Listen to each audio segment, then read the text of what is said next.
Ito naman po ang ating question and answer after the talent portion. Ganda ng studio natin, Ito po, nandito kami. Live tayo, Live na live po tayo. Dito po tayo sa ating po studio po ng Wawawin dito sa GMA 7, 5 to 6:30, Monday to Friday. Tuloy-tuloy tayo after ng ating 6-6 Araneta, 7-7. Abangan nyo naman yung 8-8. Pero bago mag-8-8 to, meron naman tayong, di ba? Mga regalo. Kasama natin syempre ang Lux White, lahat. Ito na, ang ating first candidate. Magmula sa Caloocan City, 21 years old, Julia Sibayan.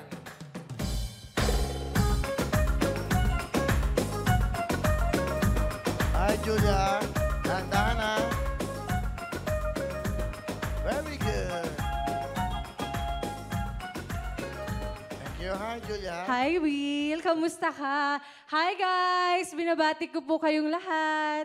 Okay. Ano ginagawa mo sa buhay mo? Ngayon po nag-aaral ako, Will, and nag-explore ng mga business na pwedeng gawin sa araw-araw kasi ang hirap talaga ng buhay ngayon. Anong business mo? Ang ginagawa mong business? Nag-online selling po. Which is, ano mga damit. Opo. Tapos minsan po, nagluluto po ako para po maibenta din. Kung ano po yung pwedeng gawin. Yes po. Anong probinsya mo?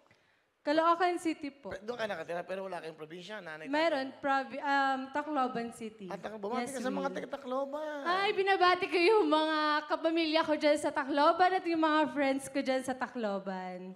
Okay. Sige, itong question Pagdating ng araw na meron ka ng asawa, settle down ka na, anong setup ang mas pipiliin mo?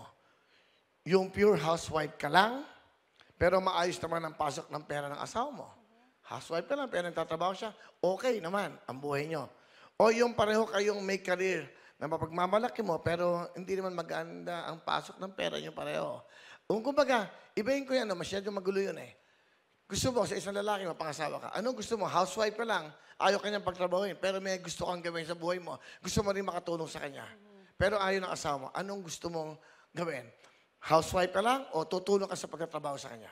Sa akin, Will, gusto kong tumulong kasi gusto kong ipakita sa buong mundo na, lalo na sa asawa ko, na hindi lang ako basta babaeng pantaong bahay lang. Kaya ko rin gawin yung bagay na kaya niyang gawin. And kaya ko magtrabaho para sa pamilya. Okay ang buhay niyo Kaya niyang sustentuhan ang buhay niyo. Lahat ng gusto mo. Gusto mo ba? Ano pa rin? Magtrabaho? Ayaw mo siyang sundin? Yes, Will, gusto ko pa rin magtrabaho kasi gusto ko ipakita sa kanya na hindi lang siya yung pwedeng magtrabaho para sa pamilya. Kasi gusto ko din makita ng ibang tao na hindi lang ako tagtaong bahay. Gusto ko ipakita sa buong mundo na kaya ko magtrabaho para sa pamilya ko at para rin sa kanya. Kahit pa na marami kaming pera. Kasi ayoko naman na mabumaba yung tingin niya sa akin, Will. At syempre ng ibang tao at ng pamilya niya kung sakali. So, gusto mo makatulong sa asawa mo? Yes, Will. Kasi gusto ko paglaki rin ng anak ko, makita niya na parehas kami ng tatay niya na nagtatrabaho. Okay, thank you very much. Candidate number 1 from Caloocan City, Julia Sibayan. Thank you, Julia. Good luck. Hello mga kapuso! Ako po si Ipon. Minabati ko unang-una dyan mga kaipo natin, mga kaskwami ko dyan. Nagustuhan nyo ba ang video na to? Marami pa kaming inanda para sa inyo. Mag-subscribe lang sa Wawawin YouTube channel.